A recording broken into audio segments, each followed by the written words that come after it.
Okay guys, welcome back na naman sa aking YouTube channel, no. So bukas may maintenance si Nicro, starting niya ng 7 AM ng umaga hanggang 9:20 AM ng umaga pa rin.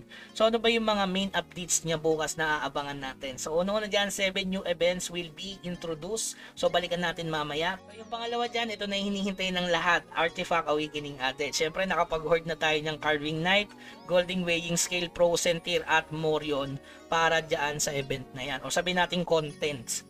So regarding sa information, kasi medyo mahaba yan, nandyan yung link sa baba ko nung bakit sobrang magmamahal to. Napakaganda kasi nung stats na ibibigay niyan sa Artifact na plus 6, lalo na sa mga kuya. Lalo na sa server 101 tsaka 104. Shoutout sa inyo mga boss. So yung pangatlo, ito third page of Spell Infusion. Ito yung Magic Infusion 3. So regarding sa stats na ibibigay niyan, yan kita nyo naman, meron yung bigay na 9 defense kung perfect yung makukuha nyo, tapos basic damage 7. So sobrang solid yan mga bossing. Ano kailangan materials? Siguro yung Snowflakes lang guys, tapos 5,000 gold.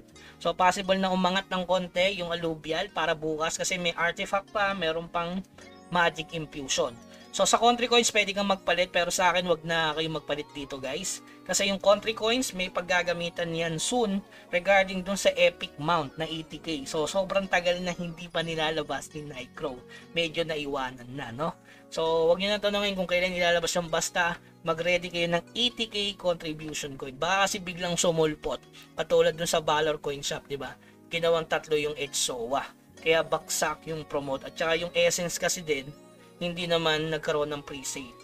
Okay? So yung pag-usapan natin yung pitong events nila. So syempre mission completion, ayan. Kailangan mo lang kumitil sa regular dungeon, ayan. Defeat Principality of New Trias. Magkakaroon ka ata ng pang-collection. Ayan. HP Potion Regen 5. Pangalawa, kailangan mo mag-dismantle ng rare gear. So possible na umangat ng konti ito, pero hindi naman siguro. 15 lang yung kailangan ng mga kuya para makumpleto nila yung Crystal of Liberation. Ano yan kuya Bags? Pang potential guys. Pang level up ng potential. Pangatlo, ito siyempre yung artifact ng enhancement support. Yan, Holy Relic. Tapos yung mga amulet. Kailangan yan bukas kasi kailangan nyo makapag plus 6. Siyempre enhancement, refinement kasama na yan sa event bukas. Tapos yung huli, weapon style at etong awakening challenge. Ito talaga guys, kukunin nila to. So gagastos na naman yung mga kuya para makakuha ng Golden Weighing Skill, 400 pieces. Pero kulang pa yan. Panoorin nyo yung link ko sa baba, bakit kulang pa to.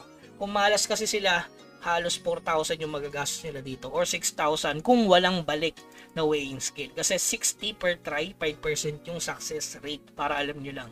So regarding do sa mga stats na makukuha, panoorin nyo na lang yung regarding dito sa Awakening. Tapos yung huli, syempre check-in event. Yan, Pro Sentir Bound, Pro Sentir ulit dito, Morion yan. Related talaga sa Awakening. Yan, Golden Weighing Scale, Carving Knife, Golden Weighing Scale, Carving Knife, Pro Sentir, at syempre yung Morion. So libre lang siguro to.